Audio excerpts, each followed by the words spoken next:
Bueno, empezamos estudiando mecánica de vuelos. Bueno, el nombre completo dice Problemas modernos, Sabrimini Sadachi, de mecánica de vuelos espaciales. Entonces, pero yo lo voy a empezar un poquito distinto. Mira, este es el curso del profe Denis. Acá dice Denis Petrovich. Te explico rapidito cómo va eso que quiero hacer. Entonces, yo tengo 7 cursos. Acá hay 5. Lo que pasa es que este profesor me ha enseñado 2 cursos más. Que ahí está. Entonces vamos a empezar con este, que es lo principal. Y acá es full laboratorios.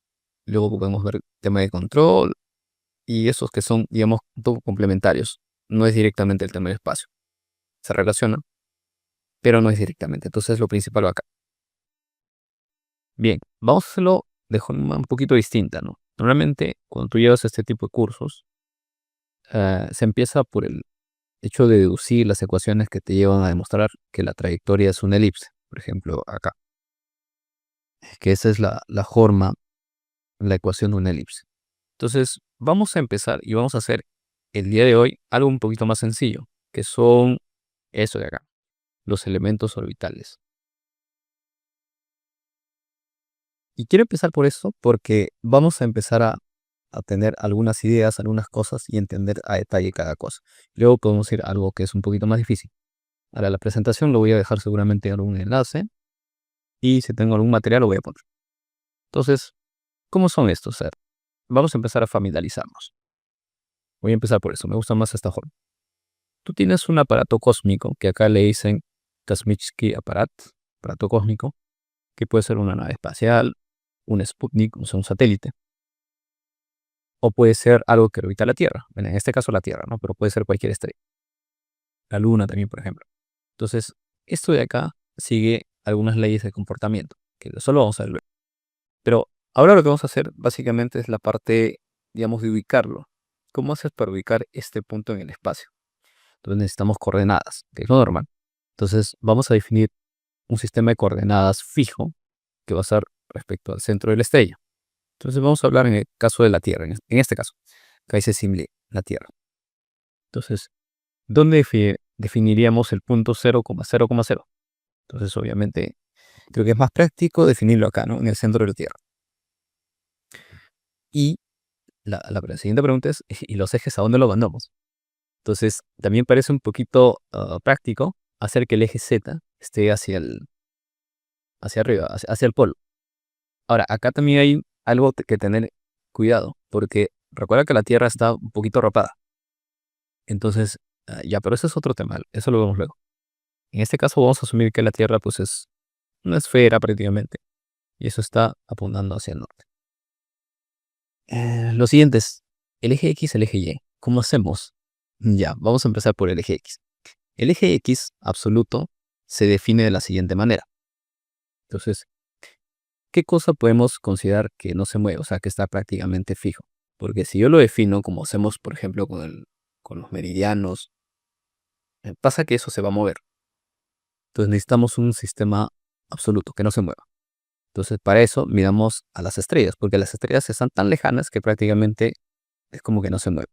Entonces hace 2000 años definimos que este de acá va a apuntar a este signo zodiacal. Mira, es algo que tiene como cachitos, como un carnero, y a ese es el de, si mal no recuerdo, es el de Aries. Vamos a confirmar que aquí tengo mis apuntes. Efectivamente, este es el punto verde, ¿no? El primer punto de Aries. Pero ¿por qué digo hace 2000 años? Bueno, hace 2000 años era cierto, pero recuerda que el universo mismo, la galaxia está rotando. Entonces, ahora está un poco más cerca, de hecho, a la constelación de Piscis. Que lo tengo, sí, a la constelación de Piscis.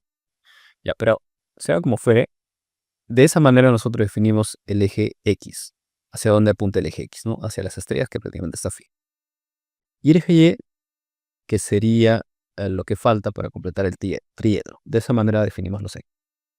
Ahora, ya tenemos definido los absolutos. Todavía tenemos que llegar a este punto. En este caso, a la nave espacial que está orbitando la Tierra, en este caso. Vamos a volver a esta gráfica para que se entienda un poquito mejor.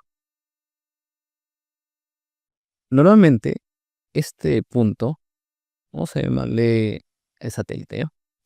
Normalmente el satélite realiza pues una trayectoria, en este caso cerrada, elíptica, y esa trayectoria que está siguiendo forma un plano, ¿sí? Que vendría a ser este amarillo de acá. Respecto al plano ecuatorial, o en todo caso, mejor dicho, respecto al plano que forma el eje X y Y, va a formar un ángulo. Ese ángulo va a ser la inclinación. Esa es la inclinación. Digamos, eso es lo más sencillo de ver, ¿no?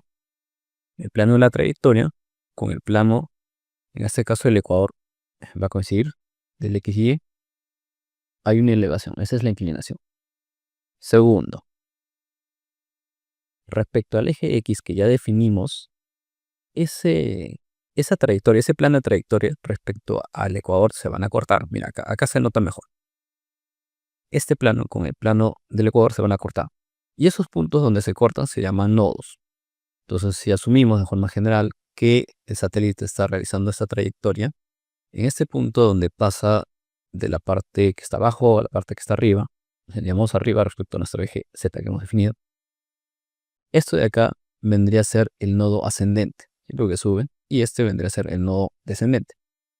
Y la línea, esta línea que une esos dos nodos se llama línea de nodos. Volvemos acá. El ángulo formado entre este X absoluto en el sistema de coordenadas generales o sistema inercial va a ser el ángulo omega. Este ángulo que se forma entre la línea de nodos del nodo ascendente con el eje X, eso se llama el ángulo omega. ¿Cuál es el nombre de ese ángulo omega? Se llama, acá tengo, longitud del nodo ascendente o ascensión del nodo ascendente.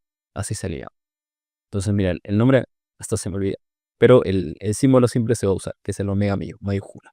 Sí, porque hay un omega minúscula. Bien. Entonces, una vez definido este ángulo, vamos con el siguiente. Justamente es ese omega.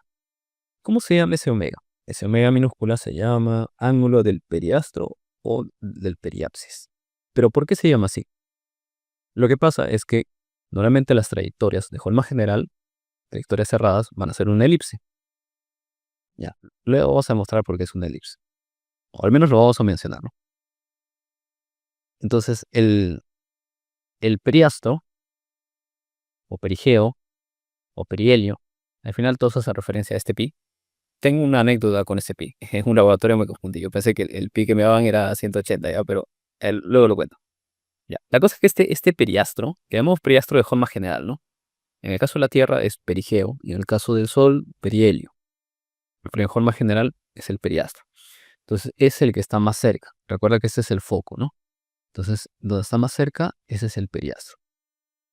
Entonces ahí definimos justamente donde va a empezar el movimiento. O sea, acá es el movimiento cero, el de ángulo cero de barrer. Y ese ángulo que va a empezar a barrer de cero, o sea, desde acá del periastro, hasta completar la vuelta, es este angulito que está acá, que se le llama anomalía verdadera. Pero volvamos un paso antes. El ángulo formado entre la línea de nodos, o sea, donde se cortó, y la línea que une el centro con el periastro, a ese se le llama justamente ángulo del periastro. Este de acá, este omega. Listo. Entonces te decía, a partir de esta línea, a partir de esta referencia con el periastro, el ángulo que va a empezar a barrer, ese se le llama anomalía verdadera. Eso es importantísimo. Ahora, hay una cosa más, ¿ya? Que aquí está, dice U es igual a omega más teta. ¿Qué es ese U? Ese U es el Sharati. En ruso le dice Sharati. Ya. ¿Qué vendría a ser? Es el argumento de la latitud. O sea, ¿qué es eso y por qué? O sea, ¿por qué no nos quedamos con eso? Lo que pasa es que las ecuaciones, digamos, hay ecuaciones que son más fáciles usando directamente este U. Se puede hacer con la anomalía verdadera. ¿Cuál es el problema? Si tú quieres pasar de este punto al sistema de coordenadas generales, tenemos que hacer transformaciones.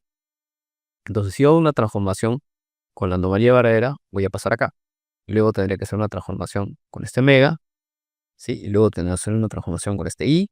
Entonces, se complica un poco más la cosa.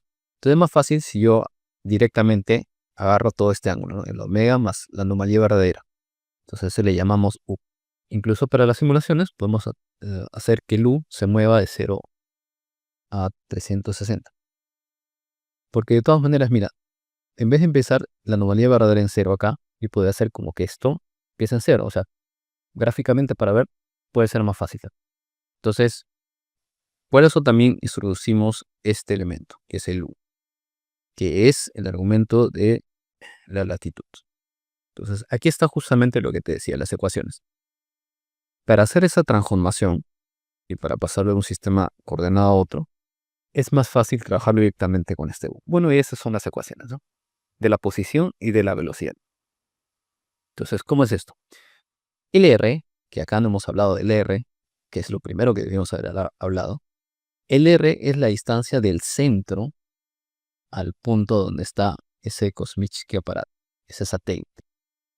Normalmente en los ejercicios, en los laboratorios, lo que te dan es el H.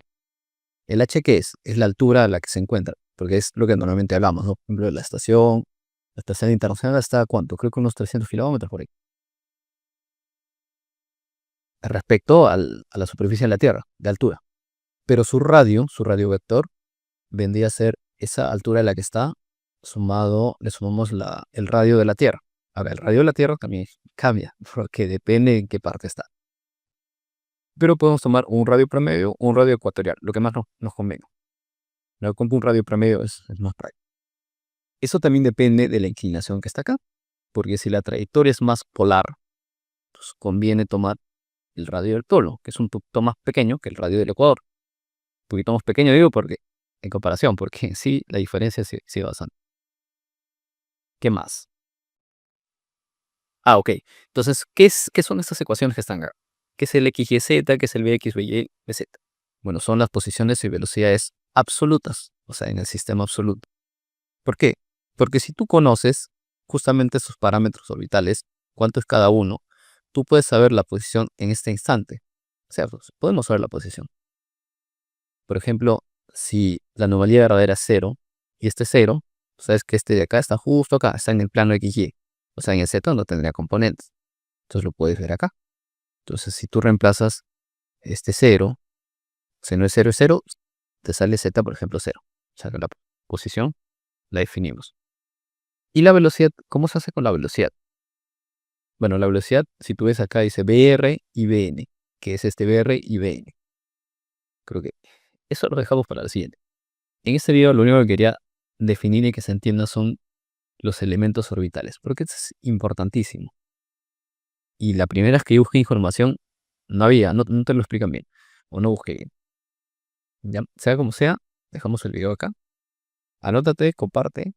Voy a estar compartiendo esto porque para mí no es tan complicado. Igual estudio bastante, ¿no? Para entender cada cosa. Pero la mayoría que conozco, se les hace bastante difícil estos cursos. Es que de por sí son complicaditos, sobre todo por el nivel de matemática que se tiene que ver, es mucha matemática.